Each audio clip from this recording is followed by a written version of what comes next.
एक होती है नेवी और एक होती है मर्चेंट नेवी, और इन दोनों के पास में ही बड़े बड़े शिप होते हैं जिनकी पावर का अभी आपको आगे पता चलेगा। कोई भी देश की नेवी देश की बाउंड्री को सिक्योर करती है, वह कंप्लीटली एक गवर्नमेंट बॉडी होती है जो देश के लिए काम करती है। लेकिन मर्चेंट नेवी एक सेमी गवर्नमेंट बॉडी है जिसका ज्यादा काम ट्रांसपोर्ट का ही होता है। एक देश से दूसरे देश के बीच में जो ट्रांसपोर्ट होता है वह 90% शिप के थ्रू होता है, चाहे क्रूड ऑयल का ट्रांसपोर्ट हो या फिर गाड़ियों का हो या और कुछ भी हो सकता है। जो पूरी दुनिया का सबसे लार्जेस्ट कंटेनर शिप है जो मर्चेंट नेवी के अंदर आता है, जिसका नाम एवरेस है, वह एक बार में 23,992 कंटेनर एक साथ में लेकर जा सकता है और यहाँ पर हर एक कंटेनर 20 फीट लंबा होता है। तो इसकी लोड कैरिंग कैपेसिटी आप देख सकते हो, एक पूरे गांव को उठाकर लेकर जा सकता है ये। और इतने बड़े शिप को चलाने के लिए बहुत सारे लोग नहीं होते हैं। यहाँ पर मोस्ट ऑफ कार्गो शिप में 13 से 14 लोग ही होते हैं। अब यहाँ पर आपके दिमाग में एक क्वेश्चन जरूर आया होगा कि यार इतना बड़ा भारी शिप है, इतना वजन लेकर जा रहा है, यह पानी में क्यों नहीं डूबता है, जबकि यह कोई लकड़ी का नहीं बना हुआ है, आयरन या फिर स्टील का बना होता है।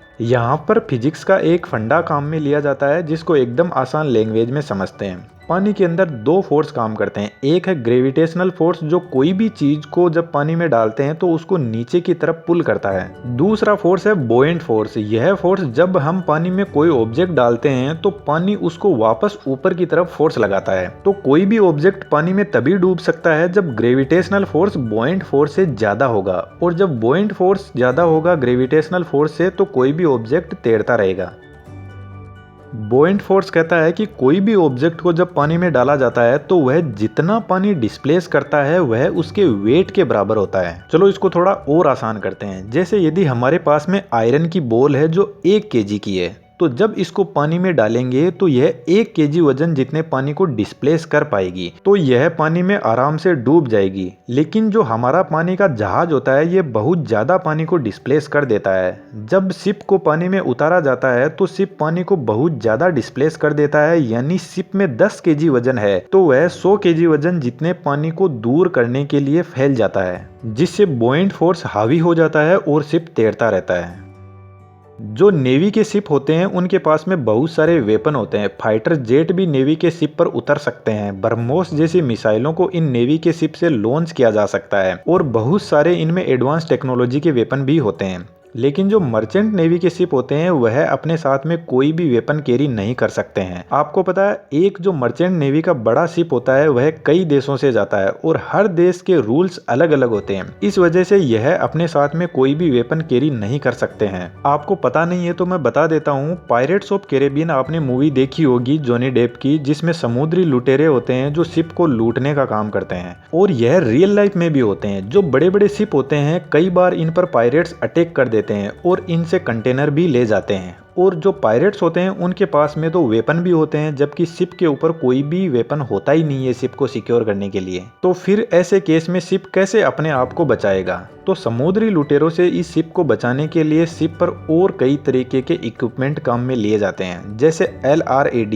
इस टेक्नोलॉजी में एक ऐसी साउंड को रिलीज किया जाता है जो बहुत ही पेनफुल होती है, जिससे पायरेट्स भाग जाते हैं। इसके अलावा वाटर कैनन को भी यूज में लिया जाता है, जिसमें प्रेशर से पानी को फेंका जाता है पायरेट्स पर। इसके अलावा बहुत सारी ऐसी टेक्नोलॉजी होती है जो वेपन्स का काम करती है, अल्टरनेट सॉल्यूशन होती है वेपन्स का, और इन्हीं टेक्नोलॉजीज को यूज में लेकर पायरेट से इन बड़े बड़े शिप को बचाया जाता है। एक शिप के अंदर आपको पता है करोड़ों अरबों का सामान होता है, इसलिए समुद्र में लुटेरे भी बहुत होते हैं। जो नेवी के शिप होते हैं उनके पास में नेट कनेक्टिविटी की पूरी फैसिलिटी रहती है, लेकिन मर्चेंट नेवी के जो शिप होते हैं उनमें से कुछ ही शिप के पास में नेट कनेक्टिविटी की फैसिलिटी होती है। बाकी शिप पर जो भी लोग रहते हैं उनके पास में कोई नेट की फैसिलिटी नहीं होती, और जिन लोगों को नेट एक्सेस मिलता है वह भी बहुत कम मिलता है, जैसे 100 MB मिल गया 1 महीने के लिए। इसीलिए जो पैसेंजर शिप होते हैं वह अपनी शिप का किराया कम रखते हैं, लेकिन जब पैसेंजर शिप में आ जाता है तो वहां पर जो भी चीजें वो खरीदता है वह बहुत ज्यादा कॉस्टली होती है, और इसी तरीके से यह शिप अपना रेवेन्यू जनरेट करते हैं।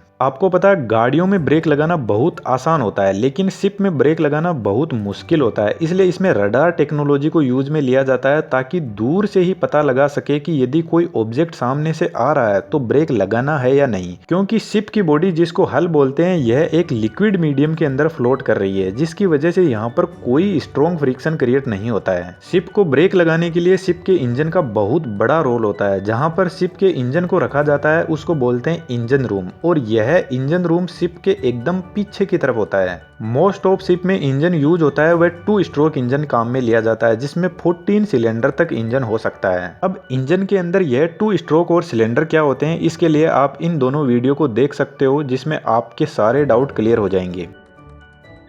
इंजन की जो क्रैंक शाफ्ट होती है वह इंटरमीडिएट शाफ्ट के थ्रू प्रोपेलर से जुड़ी रहती है। जब इंजन रोटेट करता है तो इस शाफ्ट से जुड़ा हुआ प्रोपेलर भी रोटेट करने लग जाता है। अब यह प्रोपेलर इस शिप को आगे भी बढ़ा सकता है, पीछे भी बढ़ा सकता है और रोक भी सकता है। इस प्रोपेलर का डायमीटर 10 मीटर हाइट जितना बड़ा होता है और इसका वजन लगभग 130 टन के आसपास में होता है। आज के जो शिप आते हैं उनमें कंट्रोल्ड पिच एंगल वाला प्रोपेलर काम में लिया जाता है। कंट्रोल्ड पिच का मतलब है जो इस प्रोपेलर के ब्लेड हैं ये एडजस्ट होते हैं कुछ इस तरीके से। जब शिप आगे बढ़ता है तब इन प्रोपेलर ब्लेड को कुछ इस तरीके से सेट किया जाता है कि यह पानी को पीछे की तरफ फोर्स लगाते हैं। जब पानी पीछे जाएगा तब प्रोपेलर के इस साइड में पानी का प्रेशर ज्यादा होगा और इस साइड में पानी का प्रेशर कम होगा, तो शिप हमेशा हाई प्रेशर से लो प्रेशर की तरफ बढ़ेगा, जिसमें शिप आगे की तरफ बढ़ता जाएगा। अब जब शिप को रोकना होता है तब नॉर्मल कंडीशन के अंदर इंजन की फ्यूल सप्लाई बंद कर दी जाती है, जिससे इंजन बंद हो जाता है और प्रोपेलर रोटेट करना बंद कर देता है,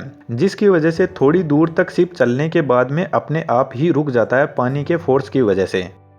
लेकिन मान लो कई बार इमरजेंसी कंडीशन आ जाती है, जैसे सामने यदि कोई पोर्ट आ गया या फिर सामने कोई दूसरा शिप आ गया या फिर कोई पानी में बर्फ का पहाड़ आ गया। क्योंकि समंदर के अंदर मौसम बहुत ज्यादा बदलता रहता है, दिन में गर्मी पड़ती है तो रात को बर्फ जम जाती है, तो ऐसी कंडीशन में शिप को रोकना बहुत मुश्किल होता है। यदि शिप में कंट्रोल्ड पिच एंगल वाला प्रोपेलर लगा है तो हमें जस्ट प्रोपेलर का पिच एंगल चेंज करना है, और जो प्रोपेलर पहले पानी पीछे की तरफ फेंक रहा था अब वह आगे की तरफ पानी फेंकने लग जाएगा, जिससे शिप को पीछे की तरफ फोर्स लगेगा, जिससे धीरे धीरे शिप की स्पीड स्लो डाउन होने लग जाएगी। और जब शिप रुक जाता है तो इंजन के प्रोपेलर को बंद कर दिया जाता है, वरना शिप वापस पीछे की तरफ भी चलने लग जाता है। लेकिन इमरजेंसी कंडीशन में इंजन पर बहुत ज्यादा मैकेनिकल स्ट्रेस आता है, इंजन बहुत ज्यादा ओवरलोड कंडीशन में काम करता है। इंजन को इस ओवरलोड से बचाने के लिए जो प्रोपेलर है उसके एंगल को धीरे धीरे रिवर्स किया जाता है। लेकिन कई बार ऐसी कंडीशन हो जाती है कि यदि इंजन को फुल्ली रिवर्स नहीं किया गया तो बहुत बड़ा नुकसान हो सकता है, तो फिर ऐसी कंडीशन में प्रोपेलर एंगल को फुल्ली रिवर्स में कर दिया जाता है, जिसकी वजह से इंजन पर बहुत ही ज्यादा मैकेनिकल ओवरलोड बढ़ जाता है।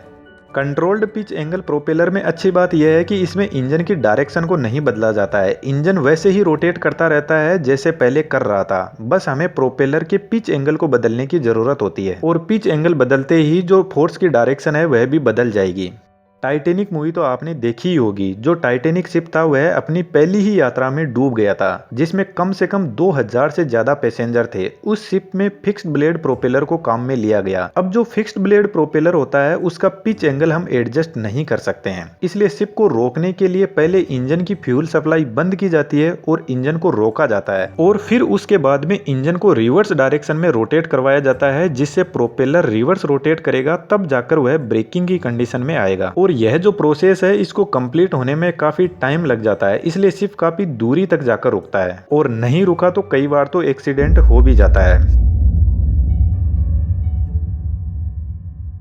जब शिप रुकने की कंडीशन में आता है और एक जगह पर शिप को स्टॉप करना होता है तब पानी में एंकर को छोड़ा जाता है। यह एंकर पानी में बहुत नीचे तक चला जाता है, तो यह कुछ इस टाइप का बना होता है कि समंदर के नीचे जो मिट्टी होती है उसमें जाकर यह फंस जाता है, और जैसे ही यह फंसता है तो शिप एकदम रुकने लगता है। लेकिन इस एंकर का यूज मोस्ट ऑफ टाइम पर तभी किया जाता है जब शिप पानी के अंदर खड़े रहते हैं। इस एंकर को पानी में छोड़ने के लिए एक पावरफुल मशीन को यूज में लिया जाता है जिसका नाम है विंडलास, क्योंकि इस एंकर की साइज आप देख सकते हो कितनी बड़ी है। पानी में छोड़ना तो चलो फिर भी ठीक है, लेकिन यह इतनी पावरफुल भारी जो चेन है इसको वापस भी तो समेटना है, और उसके लिए इस विंडलास मशीन को यूज में लिया जाता है।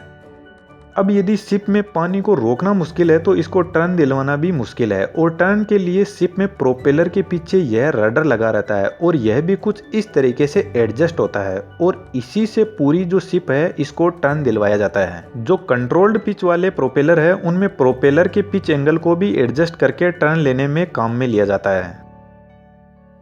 यह जो इतने बड़े बड़े शिप होते हैं इनकी कोई बहुत ज़्यादा स्पीड नहीं होती है, सिर्फ 30 से 45 किलोमीटर पर आवर की स्पीड में ही यह चलते हैं। इसलिए एक शिप 6 महीने से लेकर 12 महीने तक के टूर पर निकलता है, क्योंकि हर कंट्री में जब यह एंटर करता है तो इसको वहां पर रोकना पड़ता है और इसकी पूरी चेकिंग होती है। और इसी वजह से जो लोग मर्चेंट नेवी में काम करते हैं वह 6-6 महीने तक घर नहीं आते हैं। लेकिन मर्चेंट नेवी में सैलरी बहुत ही शानदार होती है और मर्चेंट नेवी में जॉब के लिए बहुत सारे प्राइवेट इंस्टीट्यूट होते हैं जो इसका कोर्स करवाते हैं और मर्चेंट नेवी में जॉब भी दिलवाते हैं। लेकिन इंडियन नेवी में जॉब के लिए पूरा ही कंसेप्ट अलग है। इसमें आपको गवर्नमेंट एग्जाम फाइट करना पड़ेगा और यहाँ पर सैलरी गवर्नमेंट के हिसाब से ही होती है, मर्चेंट नेवी जितनी तो नहीं होती है। अब यह जो इतने बड़े शिप होते हैं इनमें इंजन का कंट्रोल, प्रोपेलर का कंट्रोल करना, इनकी पिच एंगल को एडजस्ट करना, टर्न दिलवाना, यह सब इसके कंट्रोल रूम से ही मैनेज कर लिया जाता है। शिप के अंदर जितने भी लोग होते हैं वह इसका पूरा मेंटेनेंस का काम संभालते हैं। कुछ लोग इंजन का काम करते रहते हैं जिनका पूरे दिन भर का काम ही इंजन का ही होता है, और कुछ लोग कंट्रोल रूम में लगे रहते हैं शिप की सेफ्टी और शिप को संभालने के लिए। तो इस तरीके से एक शिप अपनी ट्रेवलिंग की जर्नी स्टार्ट करता है। तो मेरे ख्याल से आपको वीडियो पसंद भी आया होगा और कुछ ना कुछ आज नया सीखने को जरूर मिला होगा। और ऐसा हुआ है तो इंटरेस्टिंग बात यह है कि आप चैनल पर विजिट कीजिए और आपको ऐसे बहुत सारे वीडियो देखने को मिल जाएंगे चैनल पर। इसके अलावा यहाँ तक पहुँच गए हो तो चैनल को सब्सक्राइब जरूर करते हुए जाना।